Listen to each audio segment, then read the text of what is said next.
ผู้ใดผู้ใดแต้มไม่ถ่าย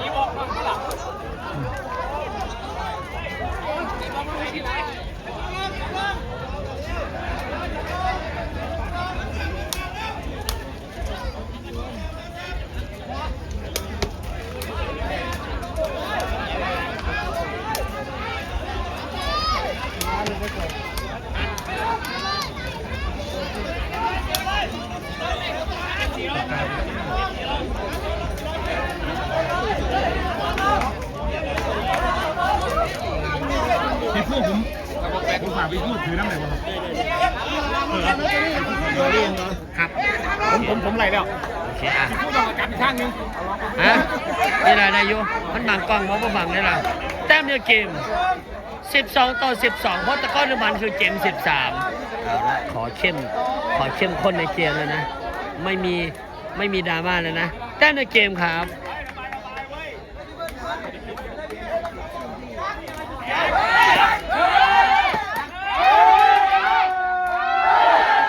เกมไหมน่าจะเกม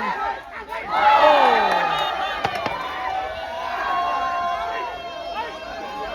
ไม่เป็นไรไม่เกมครับเพื่อนๆไม่เป็นไรเดี๋ยวผมให้เขาขาตั้งกล้องดีกว่า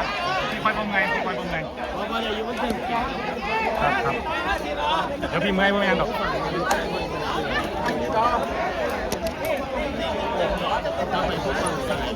เซลฟี่ครับพี่พูด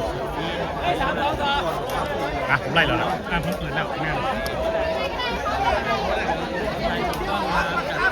สวัสดีครับ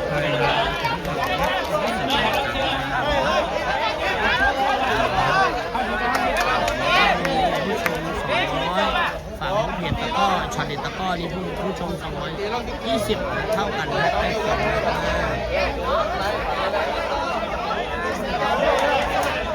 ผู้เจ๋ผู้ในเขาไม่ได้เก่งนะครับช่วงนี้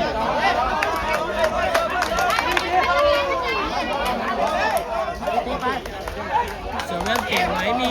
มีเตะครับคู่ต่อไปครับพี่ชาร์ใจเย็นนะพี่นะสีสันนะครับน้องก็เป็นสื่อในการบรรยายดูช็อตนี้ฮะแต้มเดียวเกมครับเกมไหมฮะ12-12แต้มเดียวเกมก็ตีแล้วขึ้นมา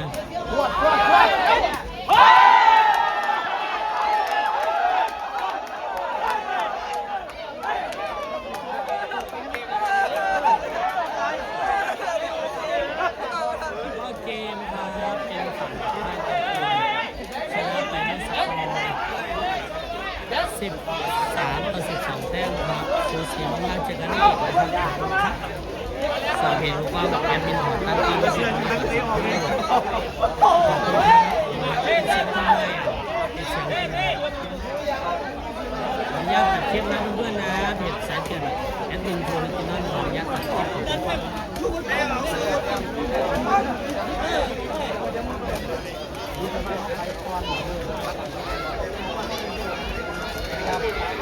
2,000 บาท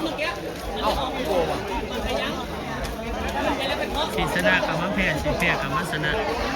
ออกตัวเนาะต้องเรียนไว้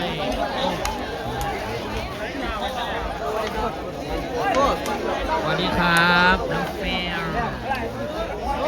ก็มือหัวใจรั่วแค่นั้นแหละพ่อผู้แข่งขันในรายการเมื่อสักครู่ตอนนี้เป็นคู่ในรายการสอบฟรีข้ามฟรีมีรถโอเคมั้ยมานะตอนนี้เราทำงานแล้วนะแม่เมื่อกี้ต้องบอกให้เตะให้มันหรืออะไรมึงเตะข้อนี้บอกปั๊บมันไปมันเต็มวงบึ้ม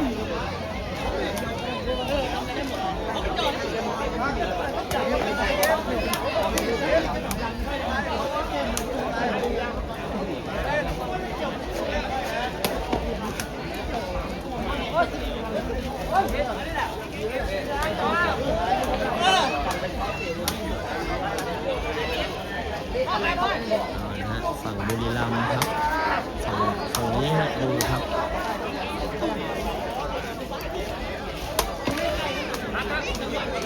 เอา100 2,000 100 2,000 100 2,000ไปเลย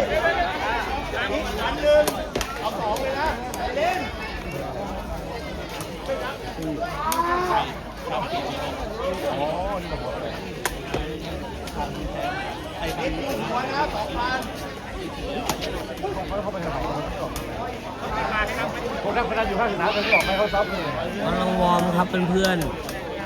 ที่ดูอยู่ในจอของเพจชาเดตตะก้อนี่คือเสียงของแอดมินฟูริจินอลเจ้าของเพจตะก้อไซเถื่อนครับส่วนเจ้าของเพจชาเดตตะก้อนี่คุณป้อมนี่นะฮะรับตะก้อเสื้อขาวคาดสีแดงนะครับ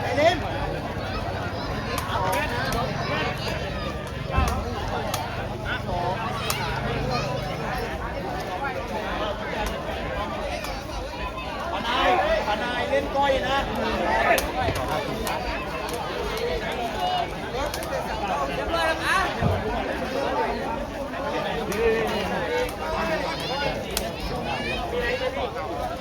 มาดีค่ะ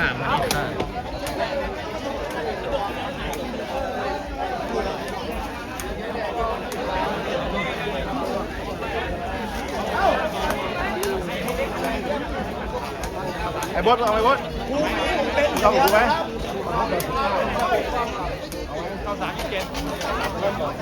ตอนนี้กำลังเสียงทายเพื่อเลือกฝั่งเสิร์ฟอยู่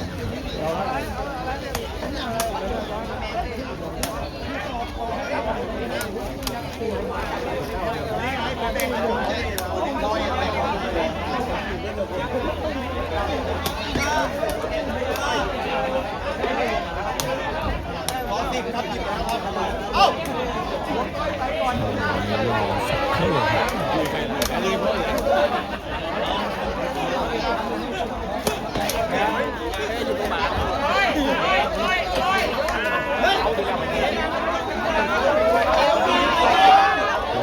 เป็นฝั่งของเจ้าตะนางรองเจ้าเบิร์ดนางรองแล้วก็เจ้าป้องที่สอง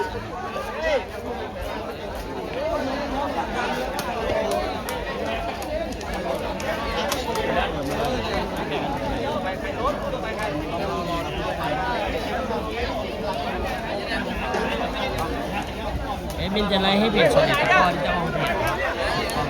เพราะว่าลงสนามเองนะครับกล้องบุรีรัมย์ทำงานตะก้อ1 คันครับ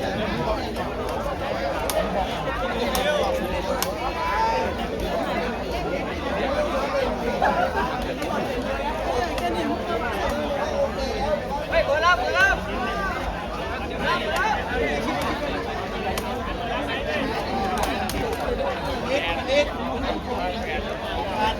โอ้ ครับสวัสดีครับนึกว่าได้ย่อมาด่านคนเมียนอ่ะ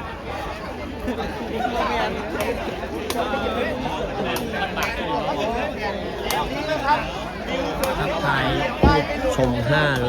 500ยูเซอร์ในช็อตเด็ดตะกร้อครับกติกาในคู่นี้ครับหวนสู่สนามนานา40อีกครั้งสำหรับบุรีรัมย์ชุดนี้ แม้ว่าค่ายเดิมอย่างคุณจนุป่าจะยุบไปแล้วนะครับ แต่นี่คือ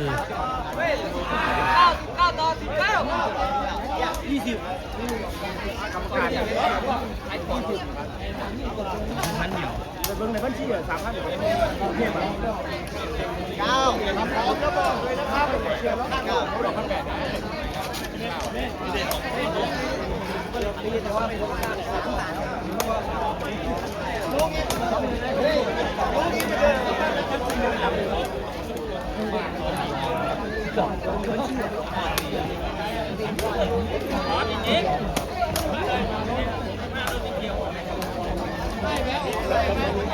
เรียงไหนครับนี่คือกติกา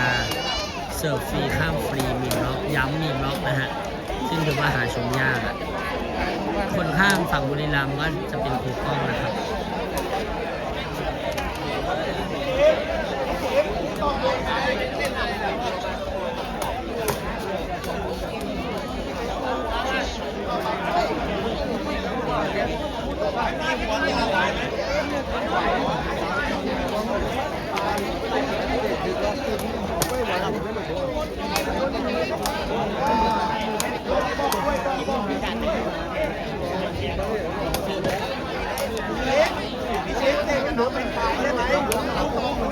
ต้อง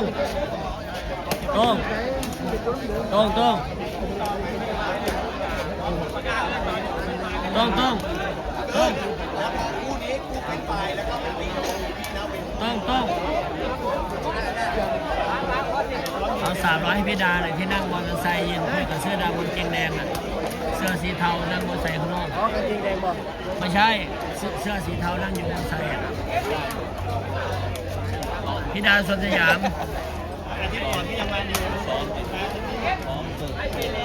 โอเคครับ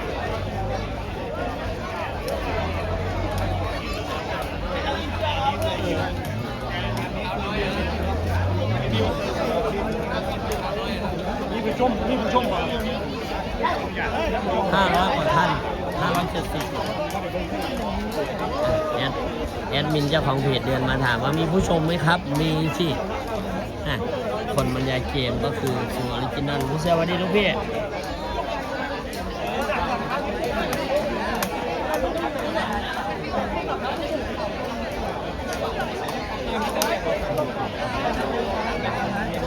แทงอยู่ทุกวันในช่วงนี้ผมเสีย6 8วันเสีย1,000แต่ว่ามันมีเวทที่แทงอยู่ไม่น้อย200เผื่อพี่ว่างแล้วพี่แวะจะไม่วางมัน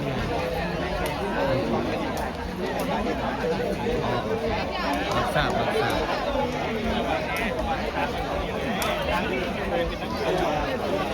โอ้ผมเตะต่ออีกคู่นึงนะพี่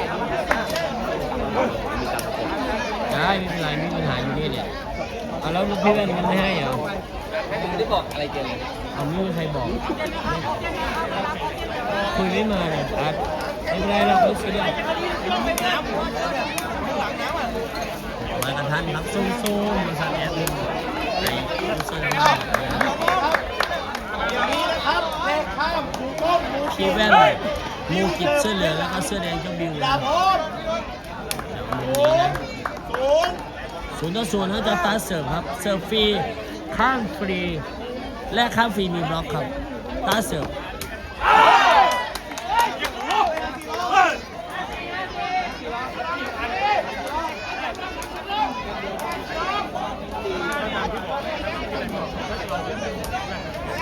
เป็นอดีตของนักกีฬาสังกัดค่ายตุกนในป่านะครับ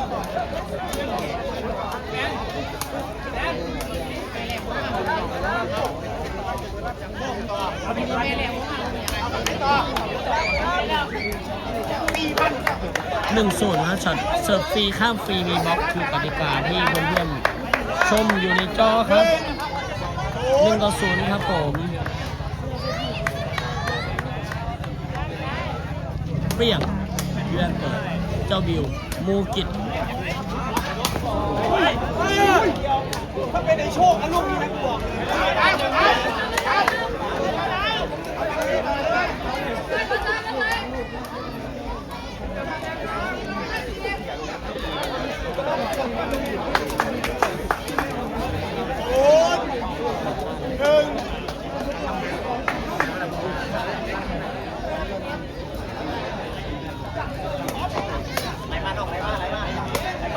ถูกต้องเจ้าของเพจ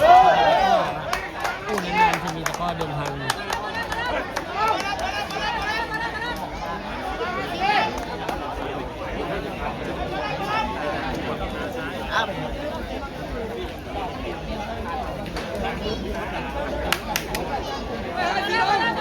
ที่มาในกติกาแบบนี้ครับ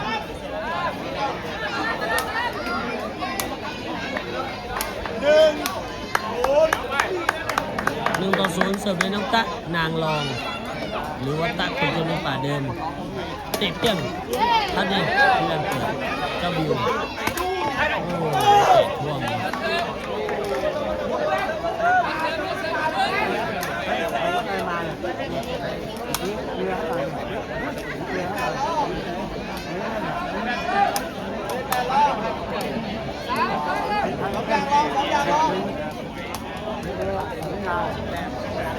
น้องบิวฮะ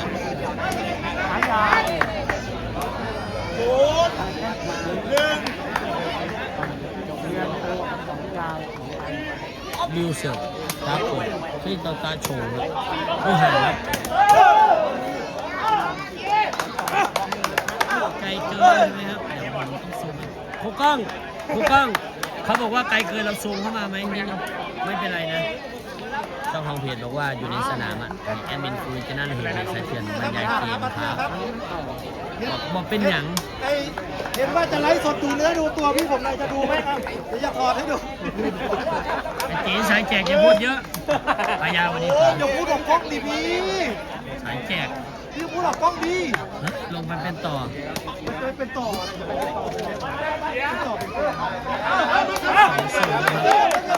สดนะครับแน่นอนครับถ่ายทอดสดโดยแอดมินฟูลิจินั่นครับ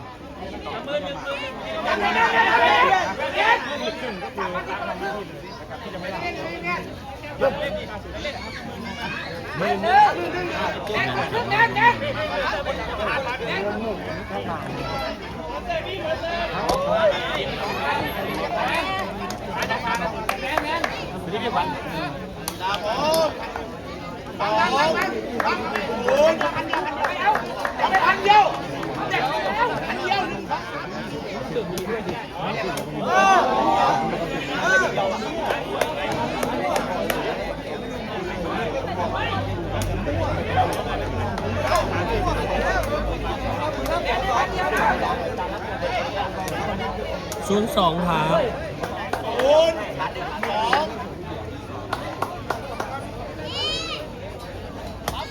อุศบีครับตายยกขึ้นสูงอีกเหนียว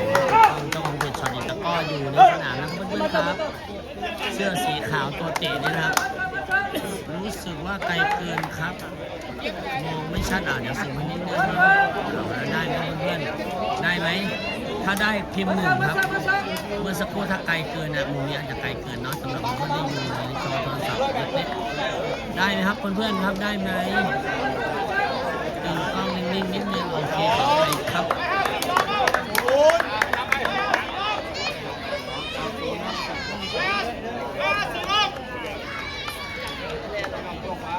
2030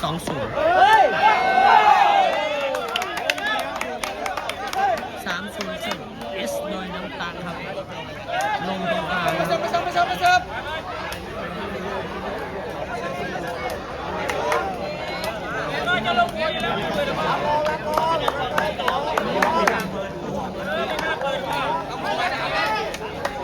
30ครับ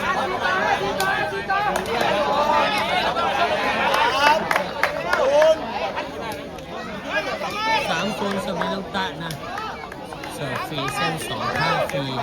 แลกข้ามฟรีมีล็อกครับโอ้โห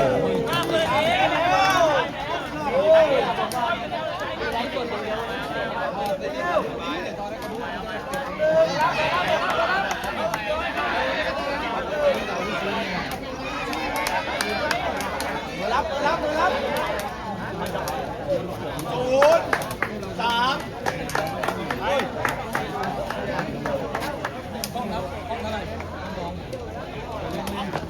เสิร์ฟดีฮะ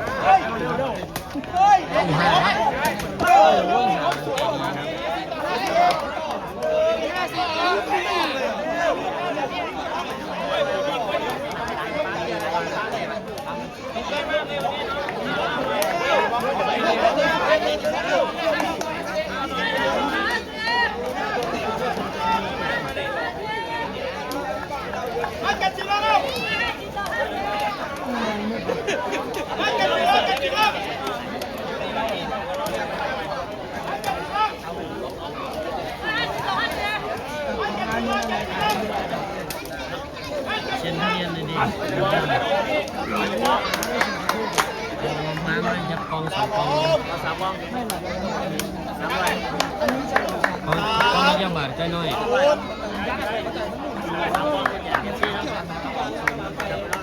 พี่ก็ไม่กล้าดันเลยจังหวะ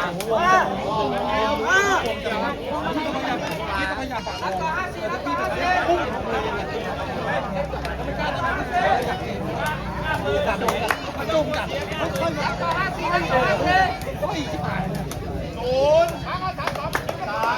0-3ครับผมไกลไปครับไกลอยู่นะครับพี่ผมนิดนึงนะมีเพื่อน านที่แบบคอมเมนต์บอกว่ามันมีการ เปิดกิน ได้ไหมครับ ได้เนาะได้ไหมไกลไปครับได้ไหมครับมุมกล้องของช็อตเด่นตะก้อคือกล้องเจ้าตัวนี่ติดอยู่ในนั้น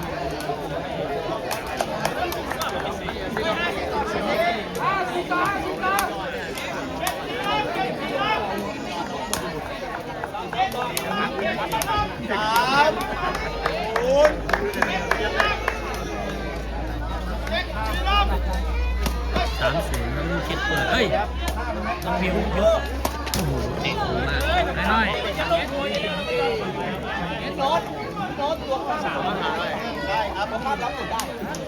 ำเงินทั้งหมดเอง200ไอ้เรื่องว่าตัวนี้หน่อยนึงมันหมดแล้วมาแล้วมาแล้วไอ้นะ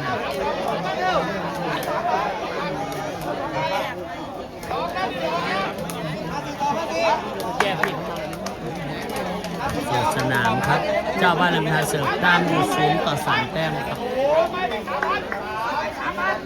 0-3เสิร์ฟไปน้องบิวครับบิวพันเพชร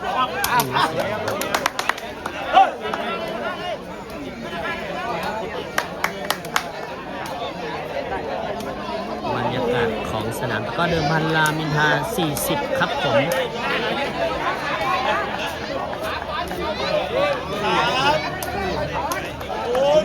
3-0ครับ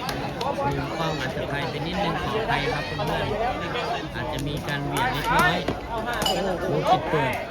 บิวยกขึ้นโมกิเตะโอ้โหเตะยังไงให้บล็อกสะอาดนะฮะเตะไม่โดนบล็อกนะครับกดกล้องลงอีกนะครับโอเคนะเดี๋ยวจะให้นะได้ไหมครับเพื่อนๆมุมกล้องของชันเดตะก้อส่วนมุมกล้องของเพจตะก้อเสถียรก็อยู่ประมาณนี้มุมกล้องชันเดตก็จะเป็นแนวยาวแนวนอนอ่ะของสายเปลี่ยนเป็นแนวตั้ง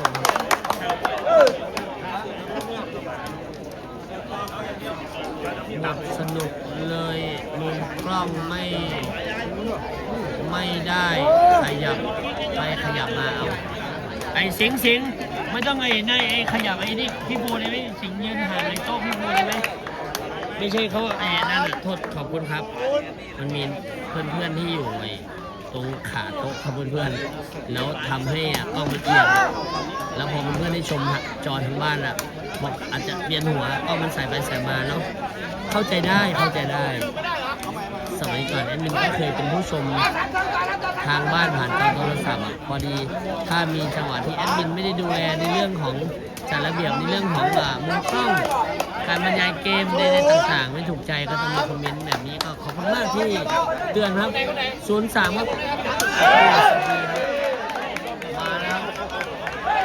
ลงอีกนิดนึง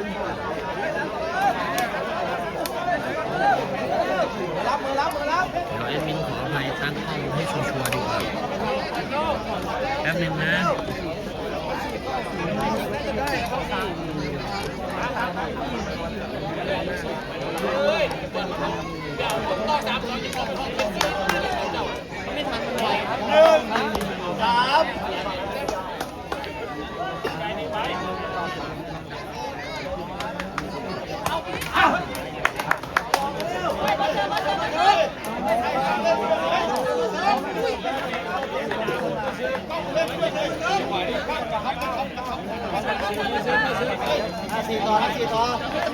นี่นะอ้ายขออภัยครับ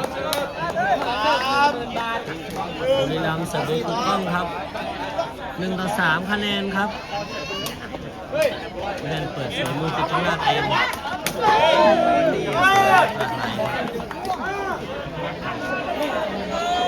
เบอร์รับเบอร์รับ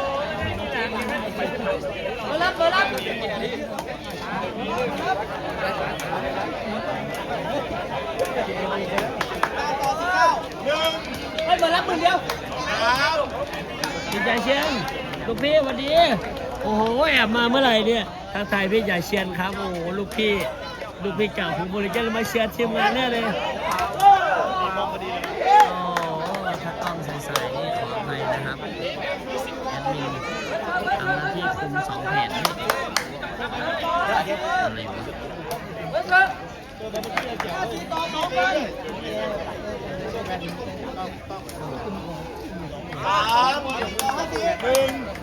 3-1คือคะแนนตอนนี้ฮะฝั่งบุรีรัมย์เสิร์ฟโดยครูกล้องท็อปสปินยอดเพื่อนเปิดหน้าดูบุญยึดบ้องตัวเล็กๆของผมแห้งๆแต่แรงเด็กหนักระดับชาร์จกระทืบโยง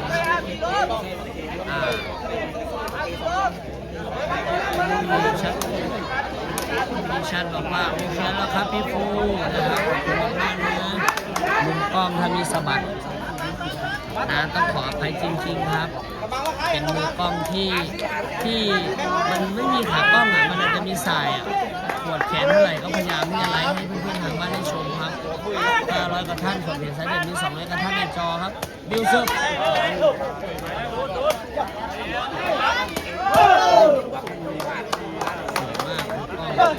ใช่ครับหาชมยากเหมือนกันนะแต่ก็มีบล็อก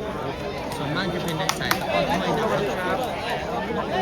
กล้องไม่ได้วันนี้ทุกคนเซ็งว่ะขอโทษทางพี่นะทำกล้องทำไม่ถูกใจผู้ชมทางบ้านต้องขออภัยครับ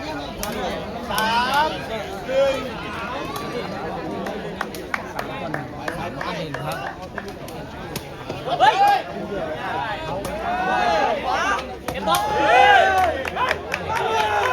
ฝั่งโน้นก็เปลี่ยนเสื้อสีเหลืองเขาชื่อมูกินะครับเปลี่ยนสายเถื่อนอยู่ในมุมแนวตั้งช็อตเด็ดตะก้อของกล้องที่นักตะก้อเจ้าของเพจอยู่ในสนามบรรยายเกมโดยแอดมินฟูและกันนั่นไว้ครับ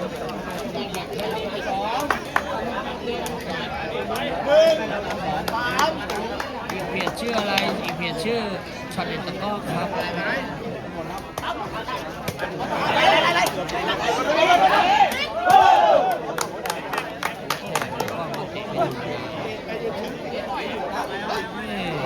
ฝั่งโน้นตัวเตะชื่อมูกิตนะถ้าเป็นแฟนตะก้อที่รู้จักเขาก็จะเป็นนักตะก้อที่ใส่ถ้วยแต่ว่าไม่รู้ยังไงจับพัดจับผูมันอยู่ในค่ายซีลมันใส่ได้ไม่หาได้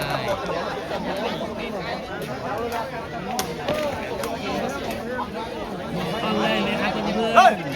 ๆใส่น้องกาฟิลเขาเสนอว่าบอกว่าพี่ปูห้าวทำเป็นรักจริงนะงวดนี้นะครับประมาณ20,000พี่นันมาดีครับถ่ายเพื่อนๆเพื่อนชมในจอนี่คือเสิร์ฟฟรีข้ามฟรีแลกเสิร์ฟฟรีแลกข้ามมีบล็อกนะครับสกอร์นะตอนนี้ฝั่งรายการเจ้าบ้านฝั่งโน้นได้1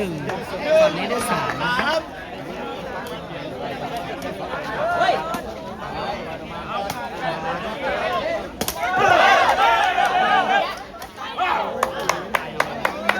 พี่เอกพงศ์บอกว่านะครับชัดเจนครับทักทายละเอียดด้วยในจอฝั่งเพจสายเถื่อนนะสำหรับเพื่อนที่อยู่ในจอช็อตเด็ดตะก้อจะงงว่าแอดมินฟูนี่มันเลยเกมไปตอบคอมเมนต์เพจไหนเนี่ย2เพจที่รับผิดชอบอยู่นะครับถ้ามันมีจังหวะสะบัดมีสายก็ต้องขออภัยด้วยนะครับ1ครับเสิร์ฟโดยน้องตั๊กครับตั๊กนางรอง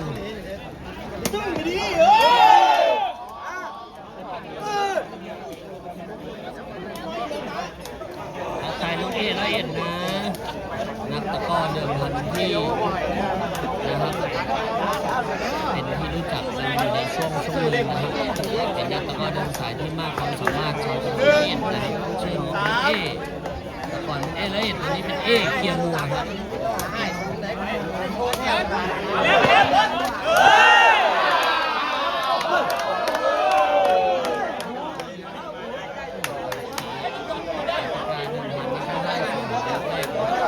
อาจจะไม่ได้มาตรฐานที่เข้าใจกันหรอกแต่ว่าเขาตั้งกันไว้ว่าห้ามข้ามหลูกแรกไม่ใช่อะไรเพื่อนๆจะบอกว่าทำไมมันข้ามไม่ได้หลูกแรกมันเป็นอะไรมันไม่ได้เป็นอะไรหรอกครับแต่มันเคยมีเคสหนึ่งที่ข้ามหัวลูกแรกแล้วฝั่งข้ามก็เอาหัวมาข้ามแบบก็มันปิ่มๆจะล้นจะกระชอกข้ามแล้วหัวมาชนกันฮะ เราเลยออกกติกาว่าห้ามสวนหัวลูกแรกนะเพื่อเซฟในเรื่องของอุบัติเหตุทั้งเองนะครับถ้าเพื่อนๆไม่เข้าใจอาจจะมีนิดนึงนะครับ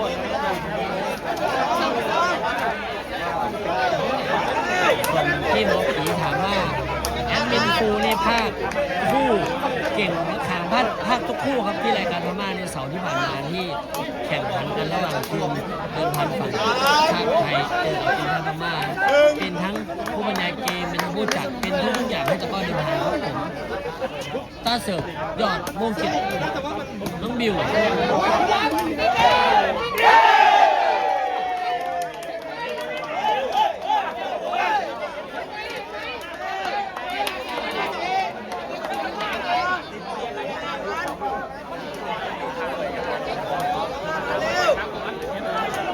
ช็อตเมื่อสักครู่ครับติดบล็อกเจ้าถูกกล้องข้ามไปง่ายๆครับเจ้าบิวเช็คพลาดว่าลูกนี้น่าจะออกนะแม่เช็คผิดฮะ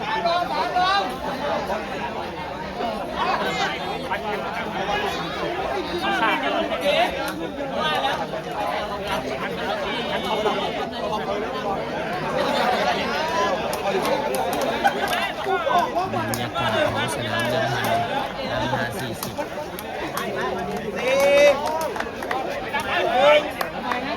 4-1ครับฉันเมื่อสักครู่ครับ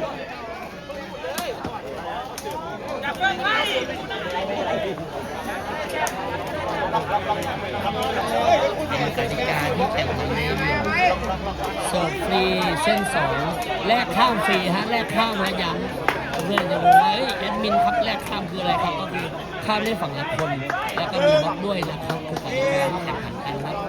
1-4ครับเสิร์ฟโดยน้องบิวไอ้หนุ่มชาวจังหวัดตรังครับบิวเด็ดได้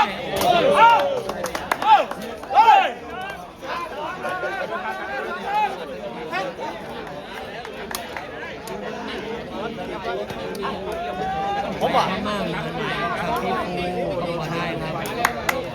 พอได้นะเจ้าบอยมากนะจะมีรายการที่เร็วๆนี้เป็นไม่สัก 2-3 เดือนถ้ารายการใหญ่ที่นักกีฬามีค่าตัวรายการที่แอดมินจัดเมื่อสักครู่นี้เป็นรายการที่นักกีฬามีค่าตัวเยอะที่สุดที่เคยจัดตะก้อมาเยอะที่สุดฮะ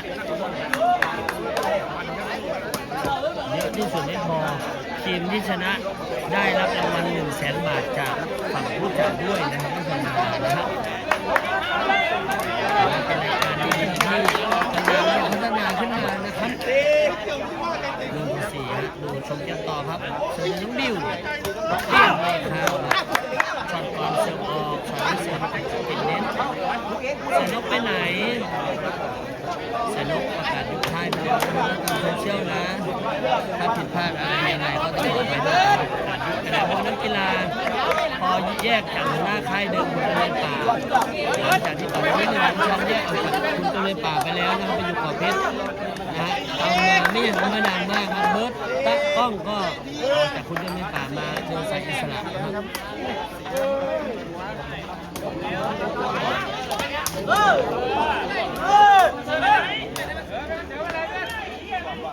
ที่แห้งแก่นอยู่สมุดประการชัดเจนขอบคุณหลาย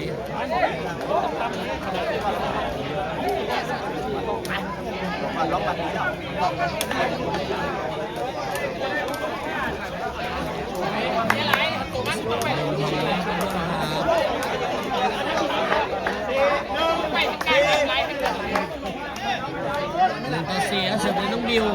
2 ช็อตก่อนอันนี้เสิร์ฟเสียไปไหนฮะเสิร์ฟดีฮะต้องรับกระช็อต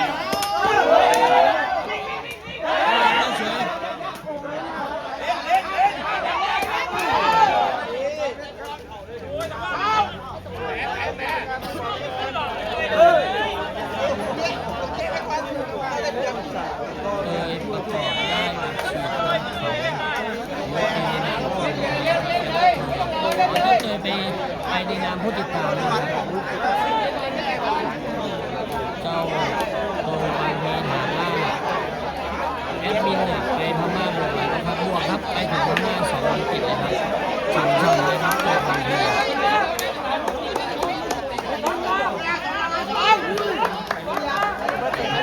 แต่งไปอีกครั้งนึง 4-1แล้วเสิร์ฟโดยเจ้าเบิร์ด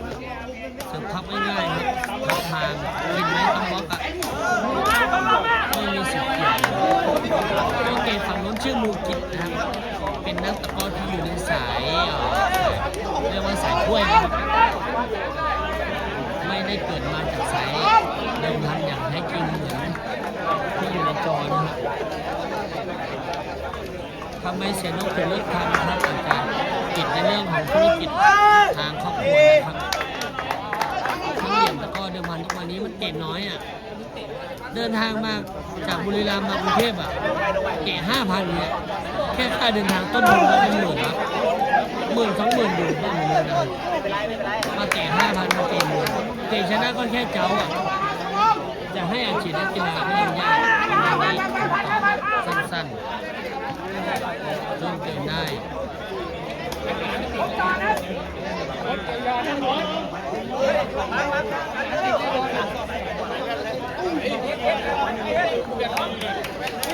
สกอร์4-1นะครับเกมน่าจะนานเพราะว่ามันไม่ติดกันเลยอ่ะมูปิดแก้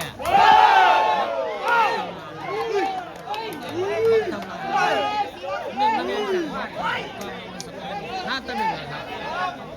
เจ้าของเพจช็อตตะก้อคือตัวเกตฝั่งนี้ฮะบล็อกทำงานนะคุณกล้องบล็อกเต็มแล้วตัวเกตแก้ไขด้วยนะครับส่วนเราถือว่าแก้ไขได้ดีแล้วสำหรับมูกิต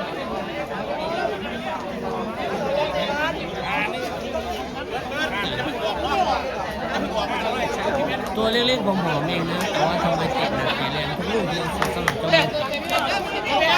ฝั่งนี้ประกอบด้วยเจ้าตะเจ้าเบิร์ดในตำแหน่งตัวชงตัวเตะคือครูป้องนะอีกการที่แข่งขันกันก็คือเสิร์ฟฟรีสไตล์และข้ามฟรีย้ำแรกข้ามฟรีมีบล็อกครับผม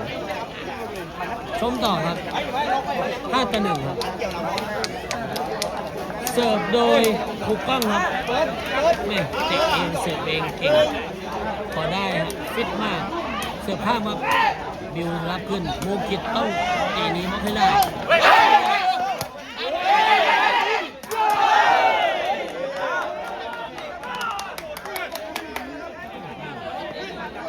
ฝั่งบุรีรัมย์เกี่ยวเข่าน้องตะเตะกระชอกหลังเท้าตีสวยๆหน้าตะข่ายถูกต้องเตะเต็มข้อสรุปติดบล็อกไม่ได้คะแนนสำหรับฝั่งนี้น่าเสียดายแทนสำหรับฝั่งบุรีรัมย์นะครับ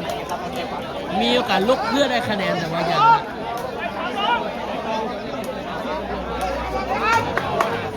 1-5ครับ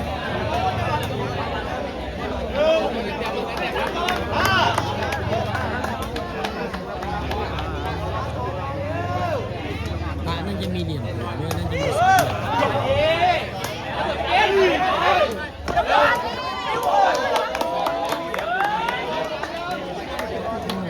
งลูกยกเมื่อสักครู่ฝั่งตัวทำฝั่งนี้นะครับคือยกเหมือนจะห่างแต่ถ้าจะตัวเลือกเตะสัตว์อาจจะโดนบล็อกกระชอกข้ามมาลงของเองได้เลือกที่จะเตะหยอดย้อนสอนเล็กน้อยเนี่ยเป็นทิศทางดีมากใช้ได้ฮะเต็ม10ไม่ห่างกันจากเมื่อสักครู่5-1เสิร์ฟถูกต้องครับผมเสิร์ฟข้ามเนี่ยแต่ก็เอาแล้วครับจากเมื่อสักครู่บุรีรัมย์เสิร์ฟเสิร์ฟโอเคครับถูกต้อง6-1ครับ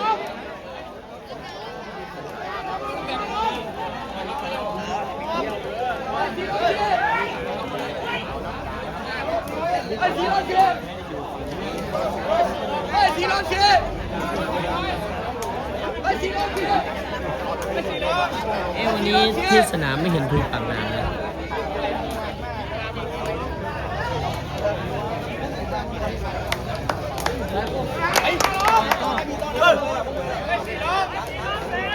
ก็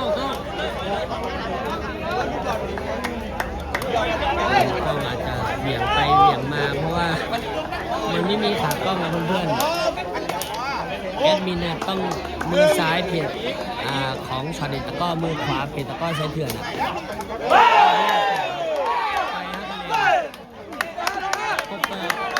ครับ7-1ครับ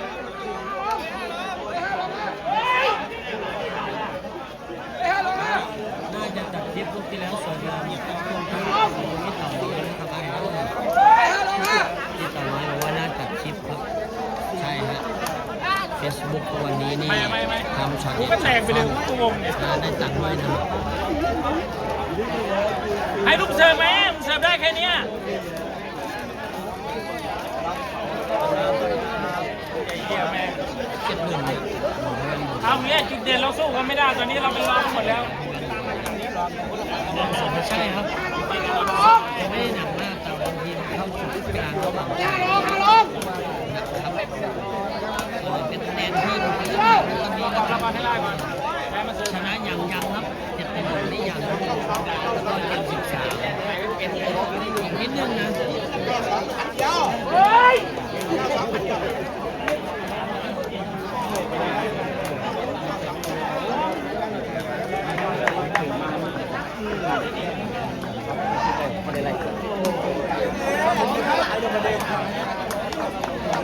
ทีมฟูได้3คะแนนกลับมาด้วยไหมได้ครับแต่ทำไมนะ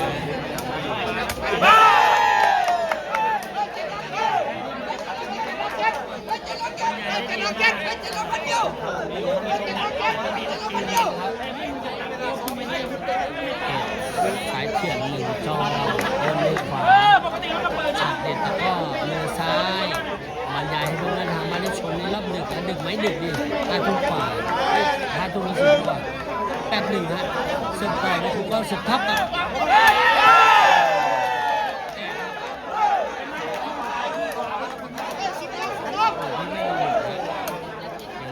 หูชาเป็นธรรมดาแล้วครับเจ้าบ้านปัญหา โอ้ยแตกมันเข่งเลย ยัดมัดเห็น เอ้ยมันทวงมัน ที่สุดแล้วถือว่าเป็นนักตะกร้อสายเป็นแกเป็นทุกอย่างให้พวกมันตะกร้อเอาเกมนี้นี่เรียกเป็นเกมที่สุด ตะก้อเลย นี่เกมตัวไหนล่ะ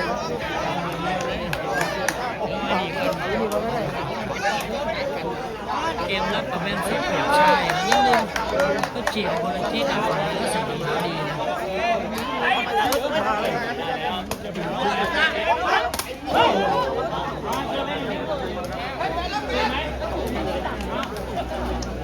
คือตอนนี้จุดเด่นที่เราจะสู้เขาอะมึงไม่มาแล้วจะเป็นรองเขาอยู่แล้วเพราะเปิดตะก้อก็ยังไม่แข็งอยู่ คือเกมเสียว่าคนดู เสิร์ฟไปน้ำหนักเลยเสิร์ฟพีเตอร์ยังเปิดลูกเสือมึงไม่ได้เลยเวลาซ้อมอ่ะ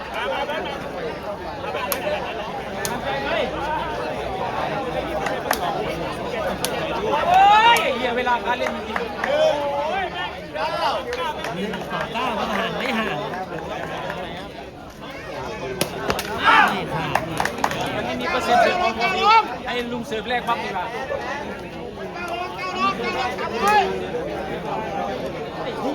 ต้องได้นะเพื่อนๆในจอเพจตะก้อสเตอร์มีผู้ชม550 กว่าท่านช็อตในตะก้อครับที่แอดมินดูแลทั้ง2เพจในจอตอนนี้มือซ้ายกับมือขวาเนี่ยมีผู้ชม 1,000 นะครับถ้าผิดพลาดตัวเลขยังไงขออภัยด้วย9-1บุรีรัมย์เสิร์ฟต่อในถูกต้องครับผมท็อปสปินผู้เสิร์ฟดีไม่ต้องไล่ชมเองโอเคถูกต้องว่ามูกิจนี่สามารถของตัวเตะของรามอินทรานี่ที่มีชื่อว่ามูกิจนี่ตัวเล็กๆผอมๆแต่ว่าเตะดีมากๆเลยนะครับลอยนี่ตัวปิวยังกันนุ่นนะครับปิวยังกันนุ่นไม่พอเตะหนักยังกันระเบิดหินนะตุบตับตุบตับนะ อย่างเงี้ยให้กูแรกเสิร์ฟไอ้เบิร์ดยังดีกว่า 1-9ก็เสร็จแล้วพี่เซเว่นครับ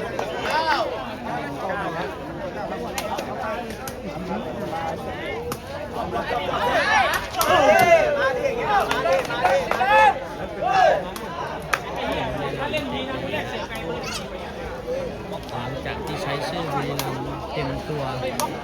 เพราะว่าหัวหน้าค่ายผมเป็นประกาศยุบค่ายไปอาจจะระยะสั้นหรือระยะใหญ่นี่เป็นเรื่องของปัจจุบันอนาคตต้องดูกันไปยาวๆเกม13ครับเกม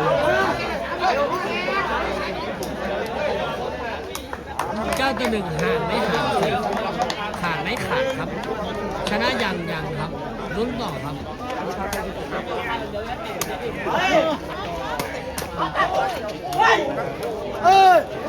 ดีแล้วไอ้ดีไหม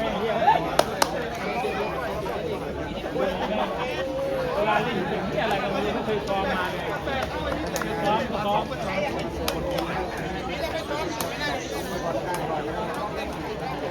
ยากเหรอ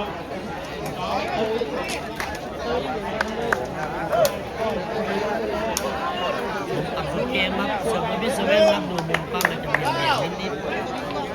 1-9ห่างไหม4ชั่วตัว5ชั่วตัวตัดคุณภาพของตัวเตะระหว่างฝั่งนู้นคือคุกกล้องบุรีรัมย์แลกเตะกับเจ้ามูกิจนักเตะใหม่อาจจะไม่ใหม่ในสายตะก้อแต่ว่าใหม่ในสายนำพันนะครับสำหรับน้องมูกิจเพื่อนๆถ้าอยู่ในสายของตะกร้อสายถ้วยหรือว่าถัดสายชิงถ้วยรางวัลแล้วก็ถือว่าเขาดีครับเพื่อนก็ส่วนแล้วยืนกับวัยรุ่นใช่ครับวัย58-59 ปีไม่ธรรมดานะครับสวัสดีครับสวัสดีครับชมต่อครับผม9-1คะแนนคือสกอร์ตอนนี้กำลังเสิร์ฟฮะถ้าได้ก็ขึ้น10ได้ไหมเปิดให้ประชานิดนึงผมแต่ตัวเตะนี่เตะดีอยู่แล้ว ไม่ลูกเสือเป็นไรแม่ ตอนนี้ก็ไม่ได้เตะเป็นรองอยู่ที่จังหวะ ระดับที่โกงงงยังเตะเลย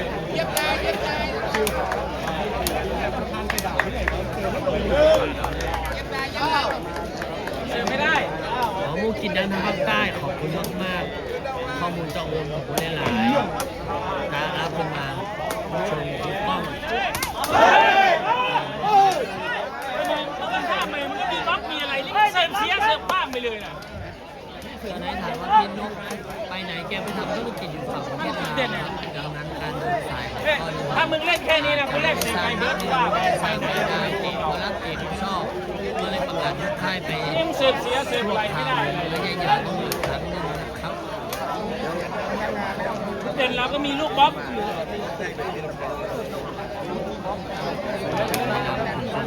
ยุคไทยไปแล้วนักกีฬาที่อยู่ในไทยทั้งหมดต้องออกมาเดินสายด้วยตัวเองนะเบิร์ด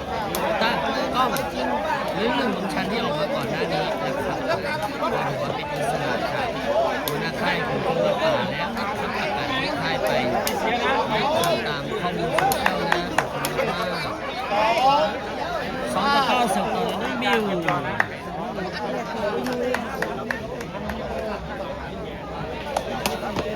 สวัสดีคุณต้นมากเอง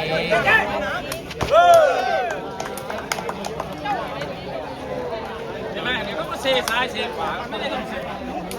เฮ้ยไปเฮ้ย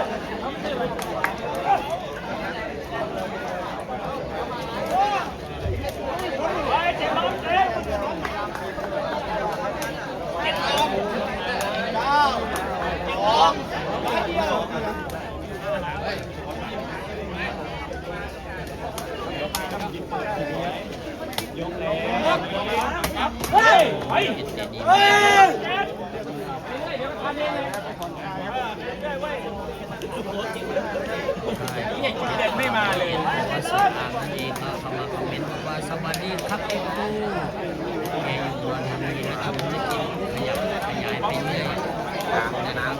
เสียอาไปครับถ่ายรูปรอนชัดเจนนะพี่ขอบคุณมากช่วงต่อครับ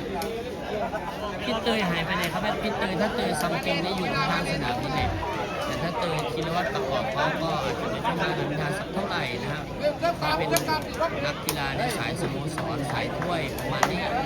ไม่ใช่สายเดิมพันจ๋าๆนะครับ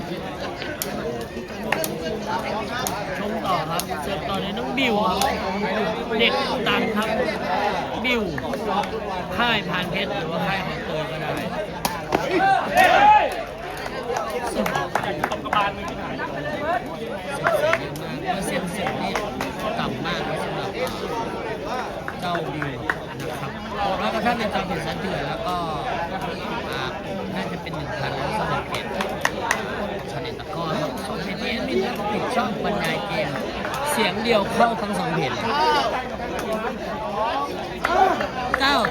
คะแนนจบยำในไปต่อ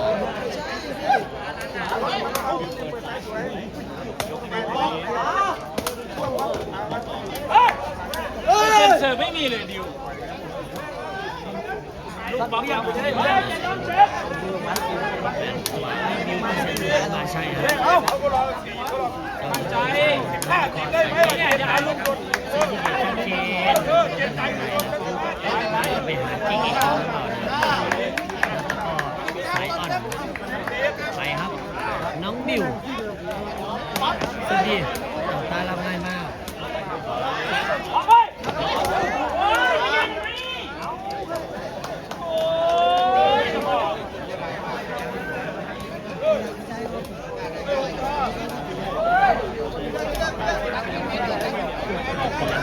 ว่าผู้กระดึงชัดเจนครับบ้านอยู่ไหนเป็นชาวอำเภอขาขาวจังหวัดเลยครับเรียกว่า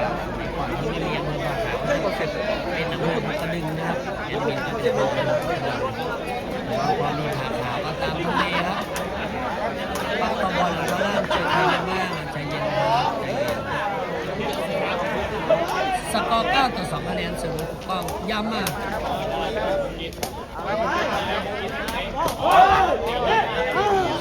ปล่อยเลยมึงอ่านเหลี่ยมมึงสู้ลุงไม่ได้อยู่แล้วตะก้อนตามทางตะก้อนมึงอ่านยังไม่เป็นเลยมึงบอกกูเกียนหยอดลุงไม่แย่งกูเฉยเลยนะเตะทิ้งเลยก็ได้ลุงนี้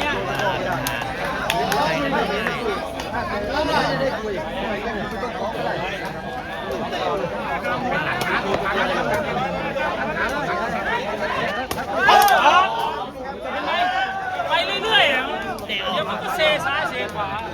ดีไปเลยว่าไปเสียเยอะครับเลยมาใช่ใจร้อนเลยห้องฟังไงอนาคตเสื้อแค่สองเสื้อแค่นอนเลยไปเรื่อยๆเดี๋ยวก็มาเรียนมินก็เพิ่งอาจจะยังไม่รู้จักตัวตนของน้องจริงๆนะแต่ว่าในช่วงไม่กี่สัปดาห์มานี้มีรายการเรื่อยๆยังสนุกออกตัวแม่หมดเลยอะไรได้ทั้งแม่ไม่เอาปั่น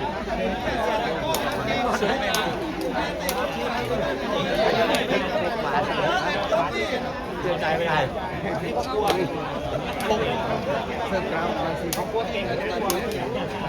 ลุงไปเตะเองไอ้ดิวลูกนั้นลุงต้องได้อะขนาดที่ลุงนี่ลุงยังสไลด์ได้เปิดจริงตัดหมดทุกช่วงยากเลยยังมาทำ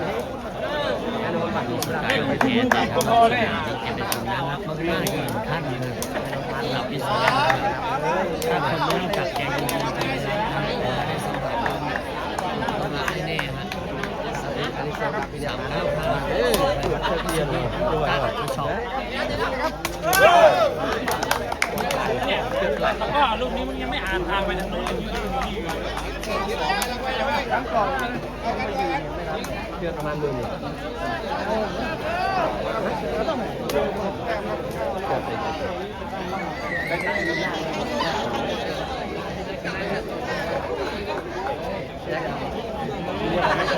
ยอะรอบแล้วดูเลยมิเซลเสียมีครั้งอยากกดดันเขาไม่ได้ทันต่อเพชรฟาร์ม101นะครับเทศกาลอันนี้ก็จะมาเป็นลูกบ้าน5 บาทเตะ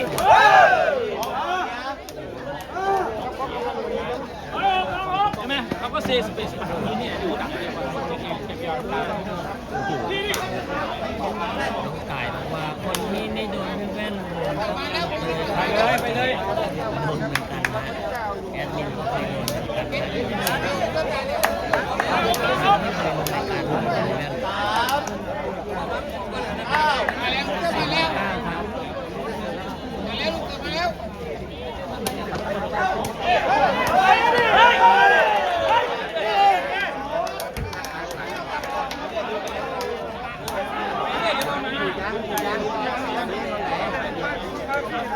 4-9 ครับนัดก่อนใครชนะครับพรุ่งนี้นัดก่อนไม่แน่ใจถ้าเจอแบบนี้อาจจะแอดมินไม่ได้มาที่รามอินทราแล้วขอให้ข้อมูลที่เงื่อนถามมานะครับ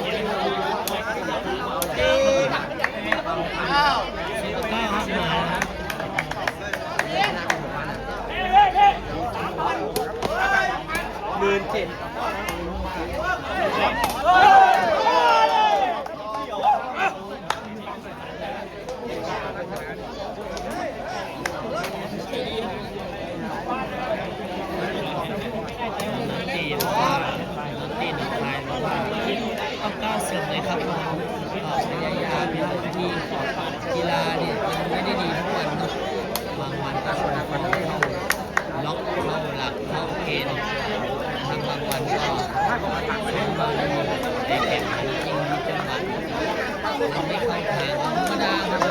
เอาชมต่อครับ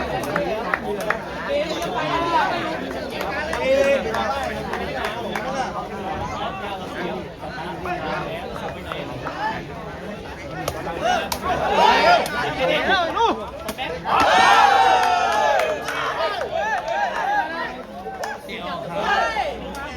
บใต้เสียบอยนะครับคุณพรอินทร์ที่เข้ามาชมผ่านจอเพจแล้วก็เช่นๆที่นั่น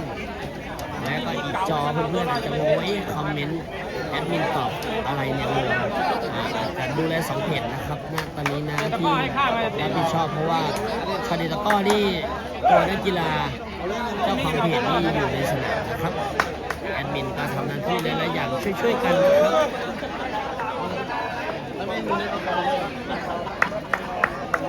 10-4ครับ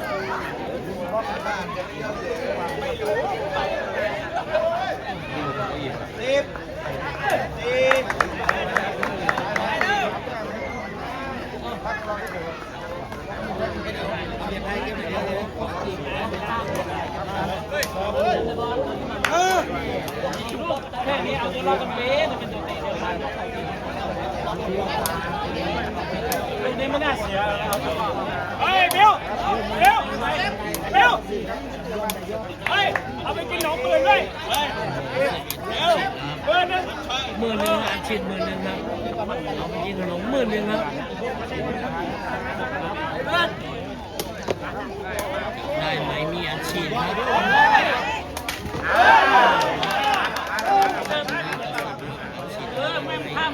จะไม่ได้เยอะมากเหมือนวงการไก่ชนวงการมวยใดๆแต่ว่า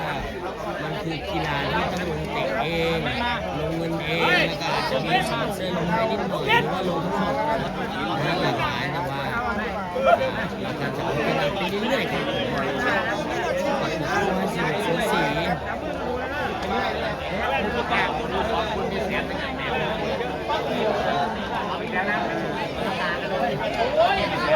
ก็ได้หรอเนี่ย เล่นนิดหน่อยแอนซูโน่ไม่ได้ทำทำเสียงเล่นเราเสิร์ฟให้ดูมาก็ทำความสบายอยู่ๆจะเข้ามาหลากหลายหลังได้รู้ชนะ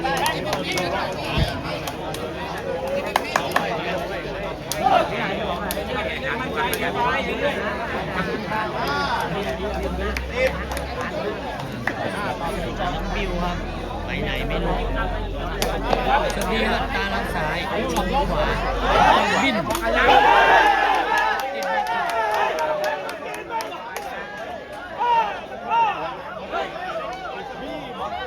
เรื่อยๆมีบล็อกอยู่ฝั่งนี้ไม่เข้าเส้นเลยครับพอดีเป็นเหลี่ยมที่แอนไม่ได้ประกบคู่ในกติกานี้คืออาจจะไม่ได้แม่นในกติกาในเหลี่ยมที่ทั้งสองคนแข่งกันนะขออภัยด้วย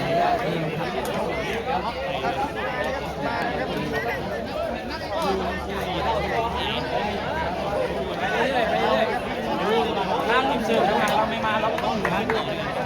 ไม่ค่อยมาเห็นไลฟ์สดใช่ครับขออภัยครับเกียรติว่าเสียเกิดจากห่างหายไปสักนิดนึงกลับมาแล้วมีเพื่อนทักมาก็ต้องได้แต่เกิดว่าขออภัยแล้วก็จะเห็นดู10ครับได้3คะแนนกินมาแล้วสวัสดีครับ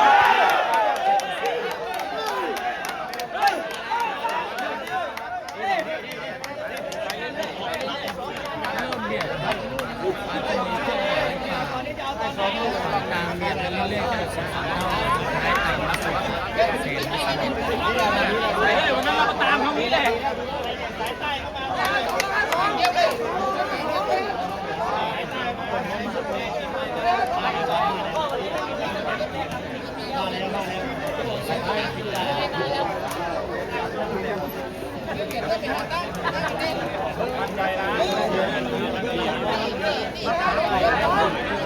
เขาเกี่ยวนี่คือเตะ2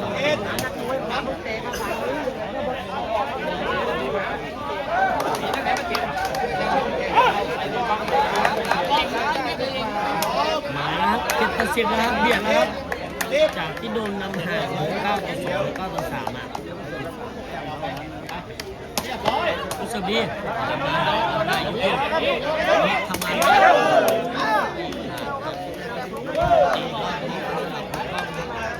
เป็นชูไปนิดนึงลุงบอกแล้วไอ้ต่ำๆเขาไม่ได้ตีอะไรนะ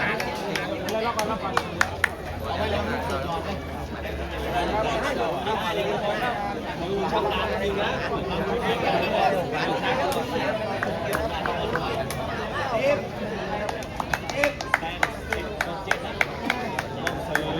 17ครับกองเสือ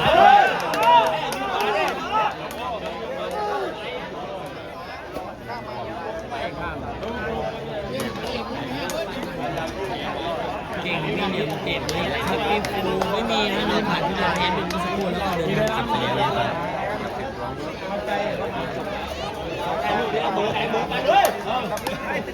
เราตามอยู่แล้วนะเราตามอยู่เก่งเล่นยิ้มมากสุดจัดขอบคุณมากครับพี่ปานเสียไม่เราก็ต้องติดตามขอบคุณสายลมว่าสวัสดีครับเอสชมต่อครับ7-10ครับน้องมิวเสือพี่บอกอย่าลุงบอกอย่าเสียลูกเสือฝั่งนี้เนี่ยจะได้เปรียบที่ความร้อนร้าวหนักแรงถ้าเข้าข้อรอดเต็มแข้งแล้วก็รับยากมากครับผมต้องถูกทับตะพินถ้าไม่ได้เข้าช่องตรงนี้รับได้รับไม่ยากก็มีจุดเด่นมีเลย10-7ครับคุณก้องเสือง่ายสวยตัวเ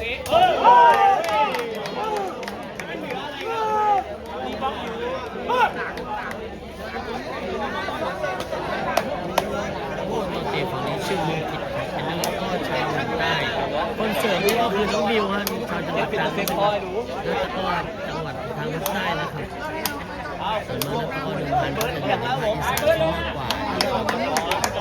กว่าสาเหตุใดพี่แว่นขับไปแล้วกำปั้นอยู่น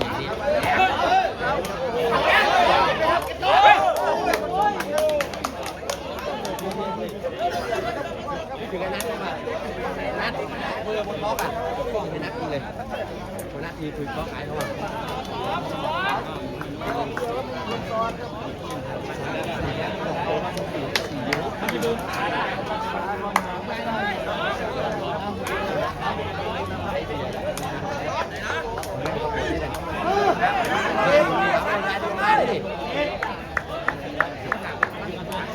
เสมอข้ามครับ10-7ครับนำอยู่3คะแนนครับตะ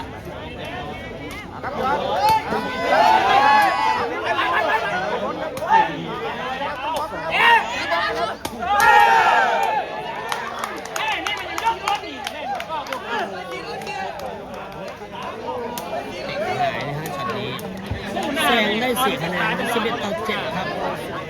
ตู่ตามมาแม่นี่มันจะยกรถอีกดีเว้ยมันจะดันไปไหนตัวเตะขนาดนี้เหมือนซ้อมเลยยกรถน่ะมันจะดันทำไมตัวเตะแบบนี้สอนไม่เคยจำเลยทำไมนะกินกับคนที่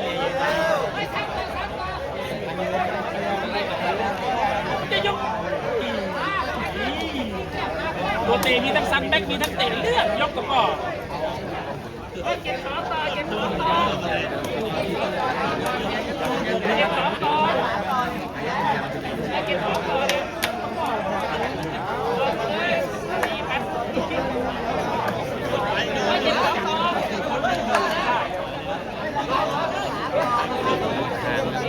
สายจากหน้าหัว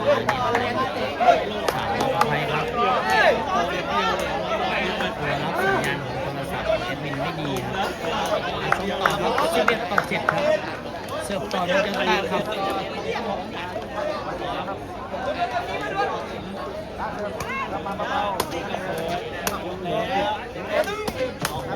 ฝ่ายมันยังไม่มาทีเลยแล้วก็จังไรเหลี่ยมเดิมพันกำลังตื้ออยู่เป็นเลือดเสือเสียอีกแล้วกำลังตื้อเลือดเสียอีกแล้ว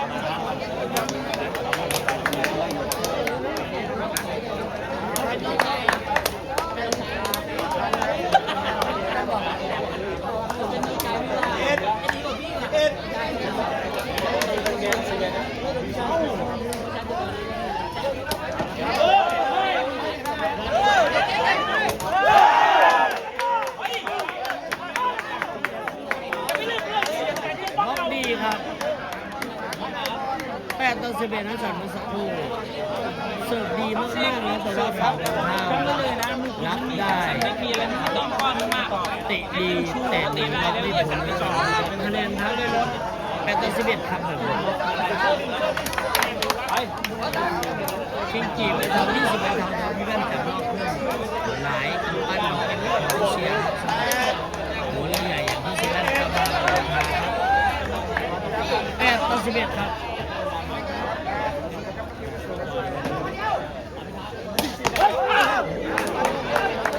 เดี๋ยวทำไมเดี๋ยวสอนทำไมไม่เคยฟังเลย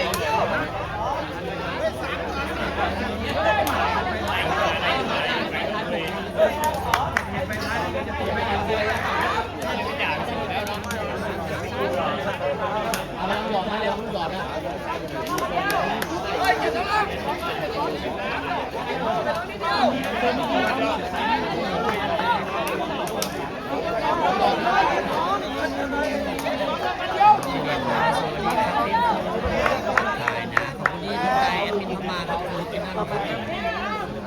11-8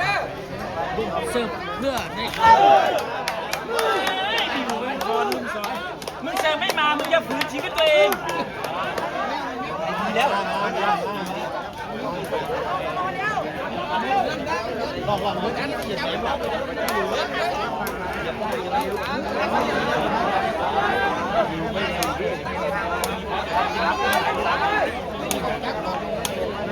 11ให้ตาม3คะแนนก็เส้นชัยอยู่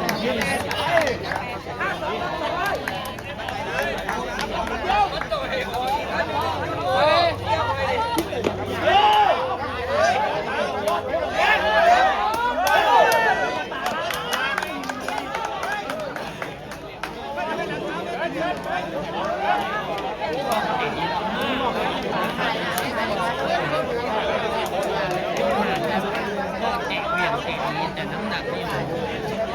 ยากที่จะเก็บได้หรือรับได้ดี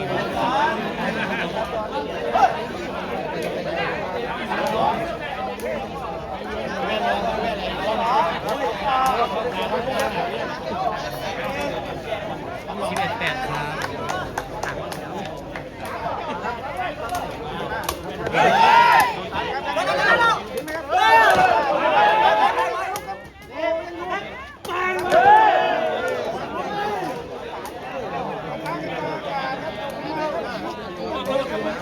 มึงไม่ต้องไปจ่อหรอกตีอย่างเงี้ยเ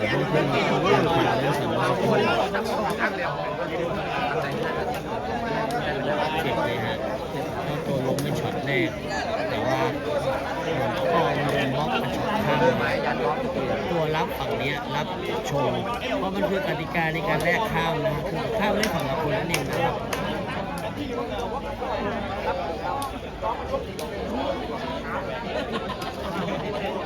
ฝั่งนี้เป็นฝั่งเล่นฝั่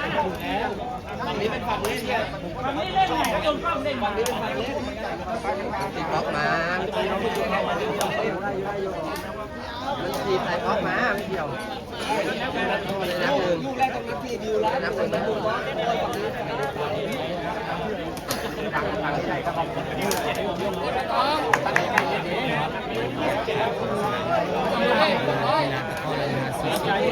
การนี้เสิร์ฟฟรีสไตล์ข้ามฟรีและแรกข้ามฟรีลูกเรา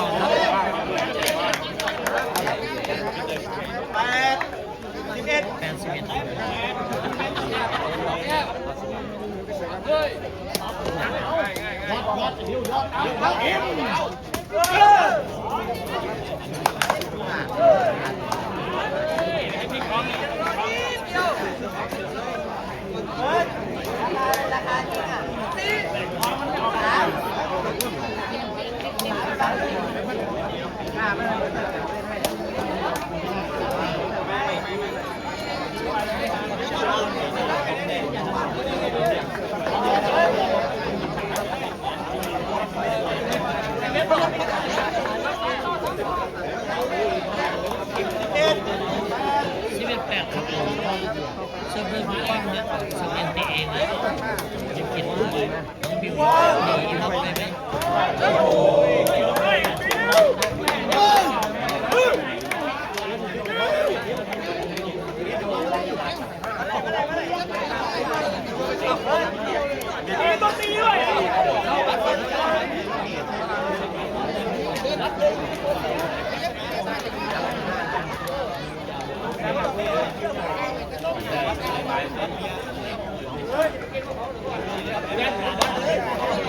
เป็นคนในแบบสีสเกตไปรถสัตว์ประกันภัยเป็นสวีประกันภัยสี81 แล้วเจ้าบ้านมันเสือ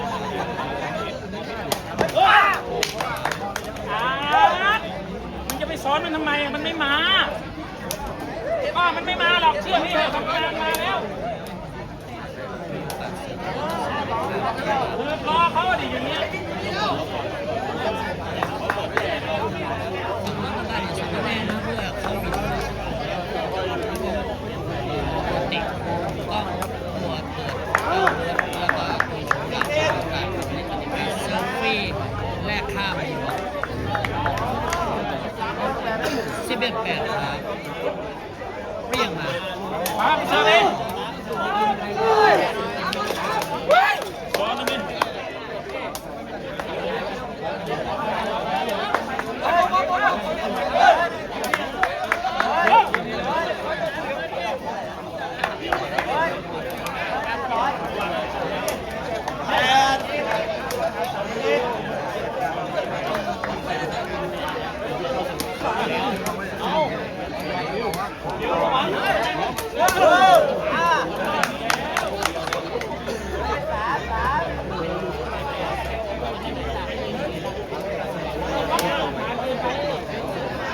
บอกให้พี่ทำไม่ได้มันไม่ได้ดูจังหวะเขาเตะมันขึ้นไม่ได้ไม่ได้ดูเรา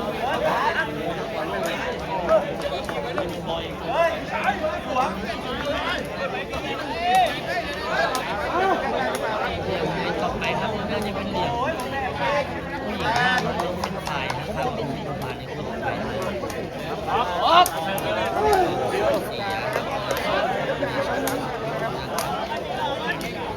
ฝั่งนู้นก็หนึ่งแต้มเพิ่มขึ้นแค่หนักหน่อยแต่ว่ายังครับยัง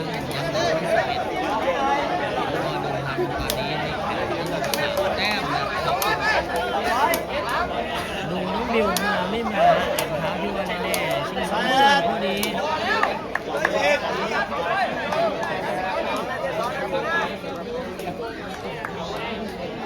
ครับ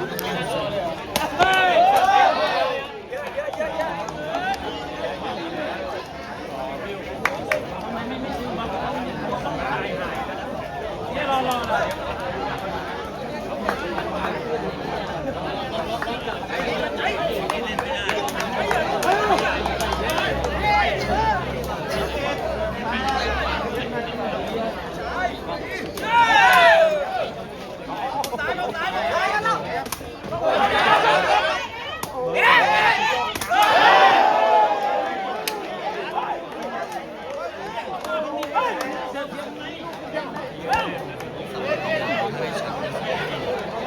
ว่าเขาพัดเลยจะติดบล็อกอยู่แล้วมึงจะมาพัดเลยมันซื้อกัน ติดบล็อกเฉยถ้าในการขึ้นแท่นแบบบอยอ่ะเรารุ่นต่อนะยังไม่รุ่นอยู่ก่อนที่ใครเชียร์เจ้าบ้านดังนะเขาบอกพยายามไม่เสียคะแนนเลยถ้าเสียอีก1-2 คะแนนนี่คือจบเกมเลยนะครับ เนี่ยเราได้บล็อกกันเยอะเนี่ยแต่มึงก็บล็อกเสือติดเล็กเสือบอกเป็นแล้วก็คือบล็อกเสือ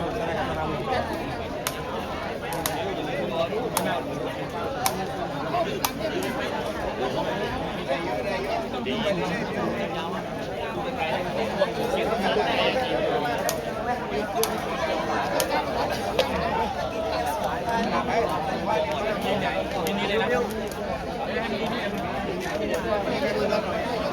หลายคือเขาหลายครับหลายใจน้องมันใจ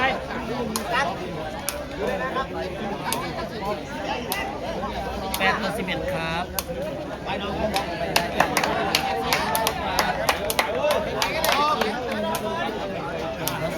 นี่หลังเท้าฝึกมานี่มีสิทธิ์พลิกแซงได้เหมือนกันนะในการนี้นะ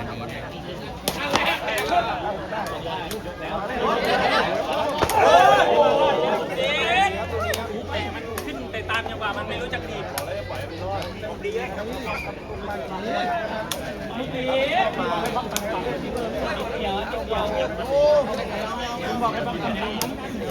ีมเหลี่ยมเสียเปรียบแล้วก็สูสีนะครับมีเพราะเหลี่ยมนี้ คือมูกิดามีเรื่องมาตรฐานอาจารย์สอนมาไงก็นี่ ก่อนหน้านี้นะครับ ตัวเตะขนาดนี้ เหลี่ยมแก้มือนะครับเหลี่ยมทางเพจสังเกตจะไม่ได้ประชาสัมพันธ์ทีมผู้ทำมาดูแลสดจะได้ทราบข้อมูลนะครับว่าเหลี่ยมเสียเปรียบตามอยู่3คะแนนนี่ก็ใช่เสียเปรียบในเชิงสกอร์แน่นอนฉะนั้นว่าตามเหลี่ยมนี้ไม่ถือว่าเสียเปรียบนะครับตรงนี้เตะดีกว่าเสิร์ฟดีกว่าด้วยนะครับแล้วก็ได้ความเป็นเจ้าบ้านด้วยนะครับซ้อมที่นี่ทุกวันนะครับ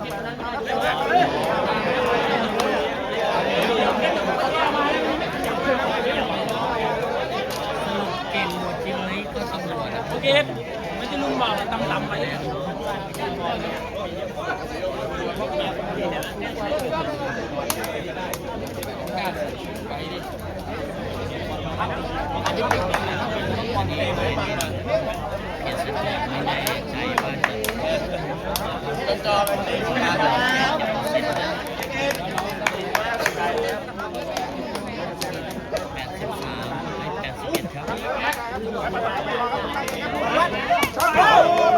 จริงๆนะถ้ามัน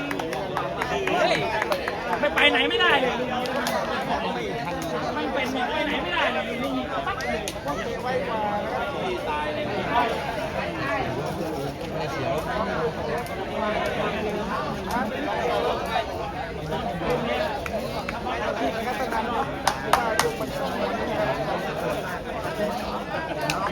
ที่เป็น8บ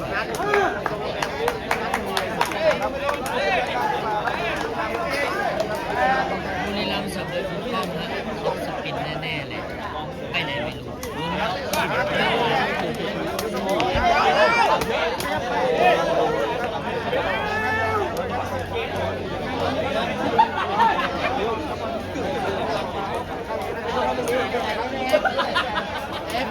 ยกนี้เลยได้ไหมมึงเขาเตะด้วยเนี่ย แม่เขาเซฟหมดเซฟไปนะจะเลือกเซฟเรียบไหลนะมือน่ะมือเรียบไหลนะเดิมเอ๊ะจะตาม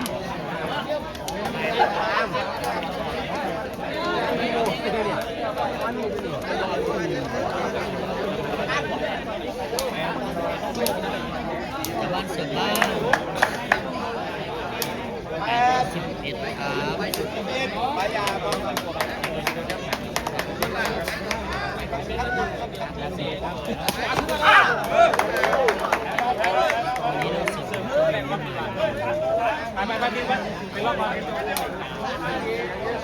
เชื่อพวกมึง เราบอกว่าวันนี้เขาจะคิดว่าจะตีเก็บบอลได้ไหมได้ครับผมว่าต้องการจะแ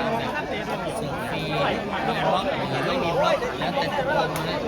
แต่ถ้าต่อ3-2นี่ผมว่าเหนื่อย ก็เสือไม่ข้ามออกเสือไม่ข้ามออก เลยครับร้อยติดตัวอาชีพด้วยนะถ้ามีล็อกเก็บบอลที่มันชมต่อครับ11-8นะเสิร์ฟบอลกล้องพับสปินนะสไตล์การเสิร์ฟ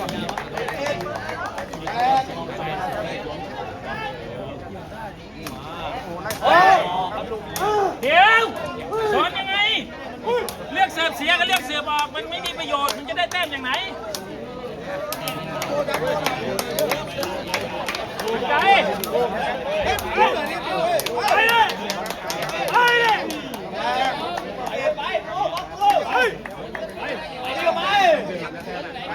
ไปดิ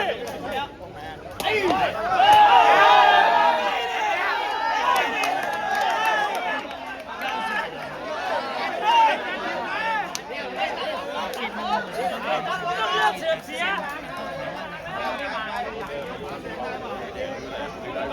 ดีลูกหนักไม่มาลูกยิงเป็นลูกเก่งใช่ไหม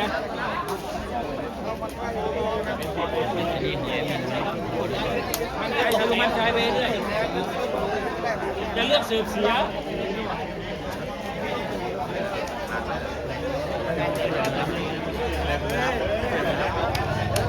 ไม่เป็นไรน้องบอลด้วยรับรายการ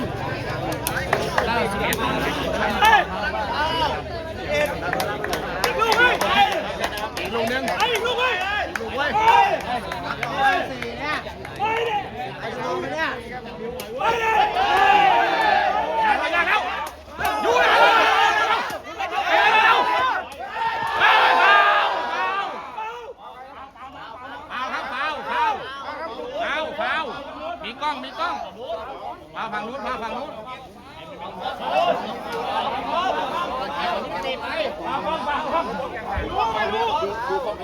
มีกล้องครับมีกล้องแต่ไม่มีแบต เปล่ากล้อง เป่ากล้อง เปล่ากล้องเปล่ากล้อง ตกลงมาเอาพันนะครับครับไปตอนแรกผมก็ไม่เห็นเพราะว่าผมดูลูกออกเลยว่าใครนะครับมันมีหลักฐานคนบล็อกกับคนอื่นครับไปครับมาลองกัน เฮ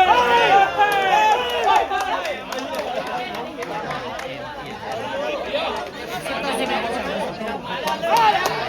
แต่มีคนไปแล้วเนี่ยนะเมื่อสักครู่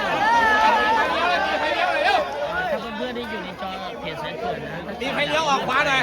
แสดงว่าแบตเตอรี่หายบินหมดให้กดเข้าไปดูที่เพจอื่นๆเช่นเพจชนตะก้อที่แอดมินบรรยายอยู่ควบคู่กันนะครับเพื่อนๆครับก็ต้องแจ้งล่วงหน้านิดนึงมีผู้ชมในสายนะครับ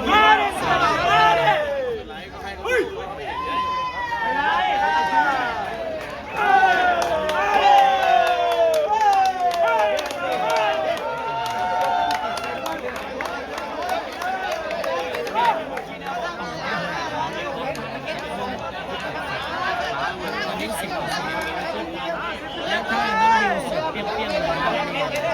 ผู้เสิร์ฟฝั่งนี้จะโทรไปแล้วก็ตัวเสิร์ฟ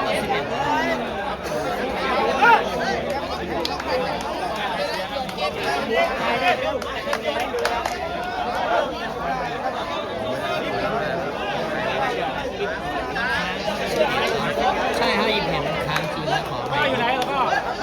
ช็อตในตะก้อนี้ไม่แน่ใจว่ามีปัญหาในเรื่องของอินเทอร์เน็ตหรือว่าใดๆนะครับหน้าจอนี้ค้างจริงนะแต่ว่าภาพเนี่ยไม่ค้างแต่ว่าคอมเมนต์ค้างแล้วก็เป็นเรื่องที่สำคัญนะครับ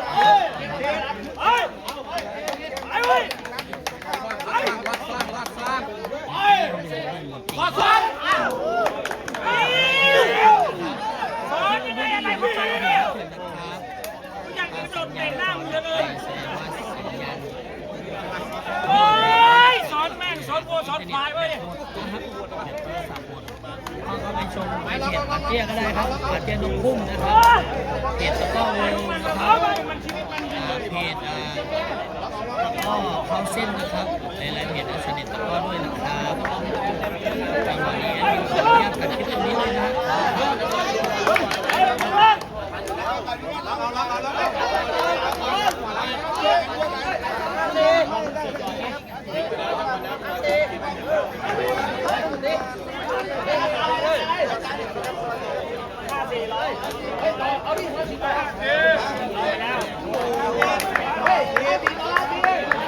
11-10สูสีมากๆครับเสิร์ฟโดยฝั่งบุรีรัมย์โดยเจ้าตะครับเปรี้ยงมาฮะง่ายๆบูกิจบินเตะแน่ๆเปรี้ยงไม่รู้จะดึงไปไหนครับเตะยาวมากดูจมได้ตัวเบาอยู่เลย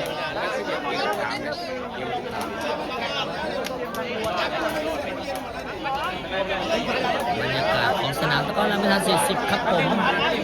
บรรยายเกมในช็อตเพจช็อตตะกร้อนี่คือฟูออริจินอลนะครับทักทายเพื่อนๆหลายท่านบอกว่าคุณครูครับจอค้างครับพี่ใช่ฮะค้างจริงแต่ว่าสัญญาณภาพยังเดินได้ปกติ10-11ฮะทันไม่ทันตีเสมอหรือเปล่า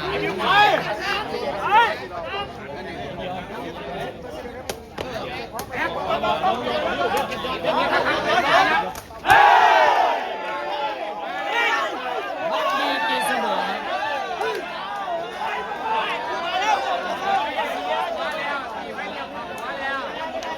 เป็นไปได้นะโดนล้ำห่าง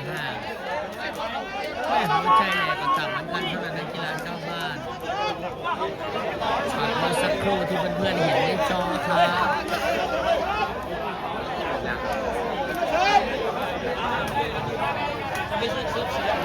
ดีมากเลย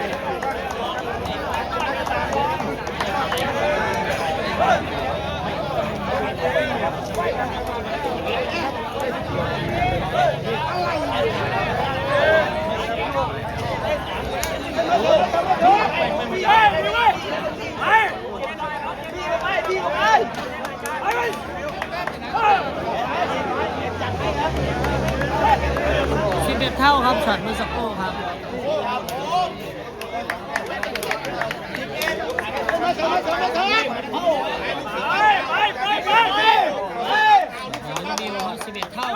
เกม 13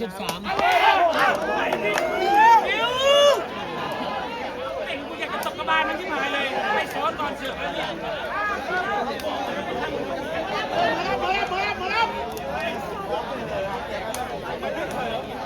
บิวไอ้เหี้ยกูสอนนะแม่เอา แ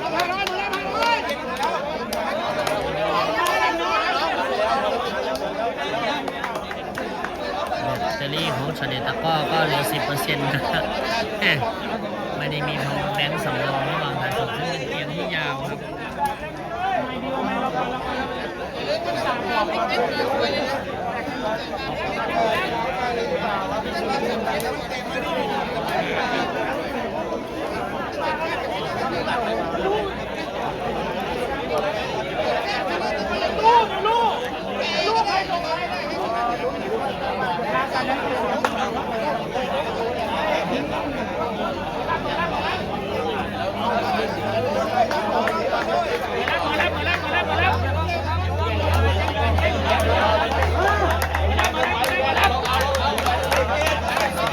บุรีรัมย์เสิร์ฟโดยครูก้องครับเข้าวินกันท้ายเกมวัดกัน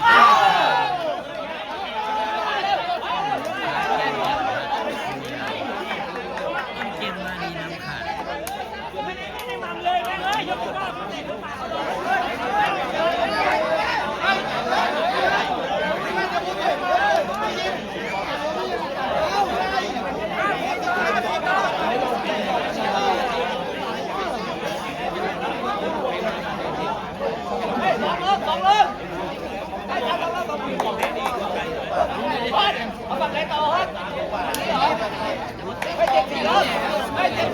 เรียกว่าเท่ากันอยู่ในช่วงท้ายเกมครับผม11-11แอดมินขออนุญาตเปลี่ยนเฟรมบวกช่องแล้วที่ตรงน้องบิวฮะมุมจอจะไม่เกม11-11ฮะไม่ข้ามแล้ว ให้กูเสิร์ฟกันไม่ไหวแล้ว วันนี้น้องบิวเสียเยอะมากครับ ไม่ได้เลยสอนมันยังไงไม่สอนอย่างนี้ม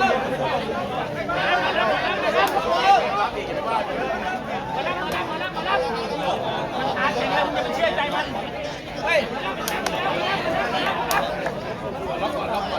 ตัวไหนเนี่ยตัวไหนเนี่ยทำมารับทำไมอะบิว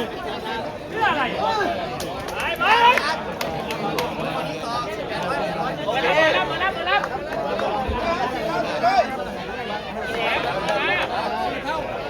11 เท่าเสิร์ฟโดยครูก้องอีกครั้งหนึ่งฝั่งนู้นโดนเรียกว่าโดนเด็กเกมอะ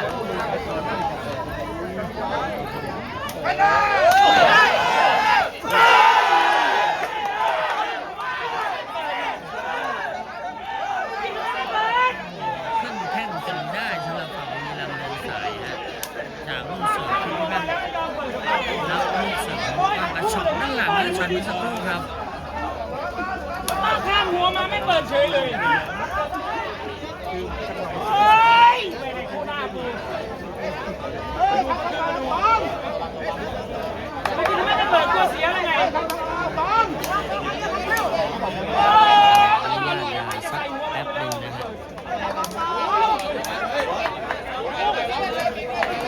ร้อยละฝั่งบุรีรัมย์ครับ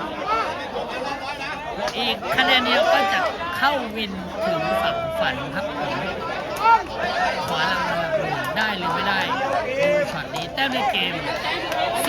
12-11ถูกต้องบุรีรัมย์เสิร์ฟปิดได้ไหมลุ้นครับ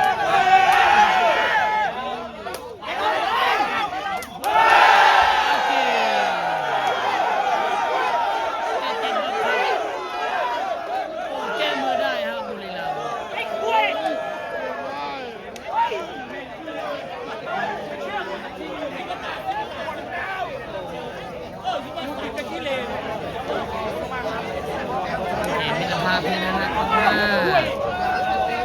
กีฬานิดหน่อยนี่คือสีสันครับครูก้องแบตเตอรี่จะหมดแล้วครูก้องแบตเตอรี่จะหมดวันนี้ครับคุณการเป็นผู้ที่ไรชุดไหนครับชนะเหลือยังไม่กี่เปอร์เซ็นต์เองขอบคุณครับโอ้ขอบคุณมากๆครับโอ้ยเก่าพันหมื่นท่านเลย โอ้ขอบคุณหลายครับ นี่ครับกล้องสดมากครับ ไม่กดครับตายเกือบล็อกแล้วขอบคุณนะครับขอบคุณพี่น้องท่านเลยนะครับที่เข้ามาร่วมรับชมนะโอ้สู้หมดสุดแรงแล้วนะครับขอบคุณทุกการรับชมทุกการติดตามเลยนะครับฝากกดไลค์กดติดตามเพจสอดเด็ดตะก้อช่อง YouTube สอดเด็ดตะก้อด้วยครับขอบคุณครับเรื่องผู้ไทย